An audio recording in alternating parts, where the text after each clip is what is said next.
తెలంగాణ జాగృతి వ్యవస్థాపకురాలు అధ్యక్షులు ఎమ్మెల్సీ కవిత గారు ఉన్నారు. జనం బాట ఎట్లా ఉంది, ఎట్లా స్పందన వస్తుంది?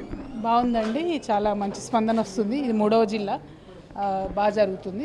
జిల్లాలో ఉండేటటువంటి సమస్యలను దగ్గరగా క్షేత్రస్థాయిలో పరిశీలించేటటువంటి అవకాశం కలుగుతుంది. అంటే మీరు త్వరలోనే రాజకీయ పార్టీ ప్రకటన చేసే అవకాశం ఉందా? ఎప్పటివరకు టైం? ఇప్పుడు మీకు ఇంటరాక్ట్ కావడానికి చాలామంది రావడం జరిగింది, కలుస్తున్నారు, వివిధ అంశాల మీద మీతో మాట్లాడుకుంటున్నారు.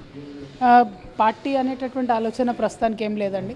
ప్రజల్ని కలవడం, ప్రజా సమస్యల పరిష్కారం అనేటటువంటిదే మెయిన్ ఎజెండాగా ముందుకు సాగుతా ఉన్నాం. జూబ్లీ హిల్స్ ఎన్నికలు, ఉప ఎన్నికలు జరుగుతున్నటువంటి నేపథ్యంలో జాగృతి కవిత గారు ఎవరికి సపోర్ట్ చేస్తారు? ఇంతవరకు వారు వాయిస్ ఏం రాలేదు బయటకు అంటున్నారు. మేము జూబ్లీ హిల్స్ ఎన్నికను పట్టించుకోదలుచుకోలేదండి. మాకు సంబంధం లేని ఎన్నిక అది అన్ఎక్స్పెక్టెడ్గా ఎవరో చనిపోతే వచ్చిన ఎన్నిక. దానికి పెద్ద ప్రాధాన్యత లేదని నేను అనుకుంటున్నాను. అంటే బీఆర్ఎస్ పార్టీతో మీరు బయటకు వచ్చిన తర్వాత మళ్ళీ ఆ పార్టీలో సస్పెన్షన్ మాత్రమే చేశారు, దానిలోకి మళ్ళీ వచ్చే అవకాశం ఉందా అనేది ఒకటి. రెండవది, ఎమ్మెల్సీ పదవికి మీరు రాజీనామా చేశారు, ఇప్పటికి ఇంకా రాజీనామా ఆమోదం కాలేదు, ఎట్లా చూడొచ్చు? అంటే ప్రధానంగా ఒకటండి, బీఆర్ఎస్ పార్టీ సస్పెండ్ చేసిన తర్వాత నేను రాజీనామా చేశాను పార్టీకి. సో అది సస్పెండ్ చేసిరా, టర్మినేషన్ చేసిరా అన్నటువంటిది నాకు అనవసరమైన విషయం. నేను రాజీనామా చేశాను కాబట్టి నేను ముందుకెళ్తున్నా లైఫ్లో. ఇక రాజీనామా యాక్సెప్ట్ చేయకుండా కాంగ్రెస్ పార్టీ ఎందుకు ఆపుతుందో అది కాంగ్రెస్ పార్టీకి తెలియాలి, చైర్మన్ గారికి తెలియాలి. బట్ నేను రిపీటెడ్గా మీడియా ద్వారా అపీల్ చేస్తున్నా నా రాజీనామా యాక్సెప్ట్ చేయమని.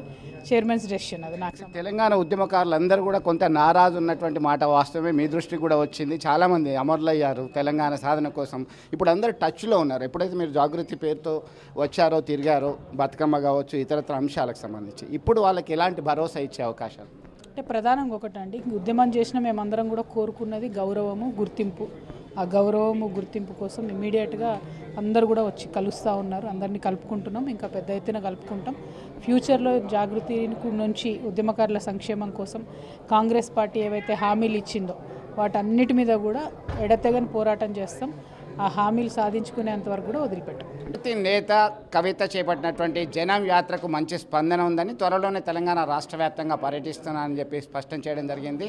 ఆమెకి పార్టీలో అవమానాలు, అలాగే ఆత్మ గౌరవానికి ఇబ్బంది కలిగింది కాబట్టి సస్పెండ్ చేసిన తర్వాత ఖచ్చితంగా ప్రజల్లోనే ఉంటాను, ప్రజా గొంతుకగా నిలుస్తానని చెప్పడం జరుగుతుంది. ఖచ్చితంగా ఎవరు తమ బహిష్కరణకి కారణం ఎవరు అనే దాని మీద ఆమె స్పందించలేదు. తాను ఖచ్చితంగా రాజీనామా చేశాను, ఎమ్మెల్సీ రాజీనామా ఫార్మాట్లోనే చేశాను, స్పీకర్గా ఎందుకు చైర్మన్ చేయట్లేదు అనేటువంటి అంశం వారికే తెలియాలి అనేటువంటి విషయాన్ని ఆర్టీవీతో ప్రత్యేకంగా మాట్లాడుతూ చెప్పడం జరిగింది. మొత్తం మీద గతంలో తెలంగాణ ఉద్యమంలో పనిచేసినటువంటి వాళ్ళందరూ కూడా మరొకసారి టచ్లోకి రావడం జరిగింది. అందరికీ భరోసా ఇస్తాను, ప్రజా గొంతుకగా నిలుస్తానని చెప్పి స్పష్టం చేయడం జరిగింది. మొత్తం మీద ఫోన్ ట్యాపింగ్ అంశం కావచ్చు, ఇతరత్ర అంశాలు కావచ్చు, ఇవన్నిటిపైన కూడా త్వరలోనే క్లారిటీతో ప్రజల ముందుకే వెళ్తాను, ప్రజలతోనే నా పోరాటం అంటూ విషయాన్ని స్పష్టంగా చెప్పడం జరిగింది. వీడియో జర్నలిస్ట్ సుమంత్తో కలిసి చంద్రశేఖర్, ఆర్టీవీ, కరీంనగర్ నుండి. తెలుగులో న్యూస్ కి ఫాస్టెస్ట్ యాప్ ఇప్పుడు టోటల్లీ న్యూ అవతార్లో జస్ట్ 5 సెకండ్స్ లో కంప్లీట్ న్యూస్. సోషల్ మీడియాలో ట్రెండ్స్ కి one stop solution. Live TV app voice search option తో ఇప్పుడే డౌన్లోడ్ చేయండి లేదా అప్డేట్ అయిపోండి. యాప్ లింక్ డిస్క్రిప్షన్ లో ఉంది.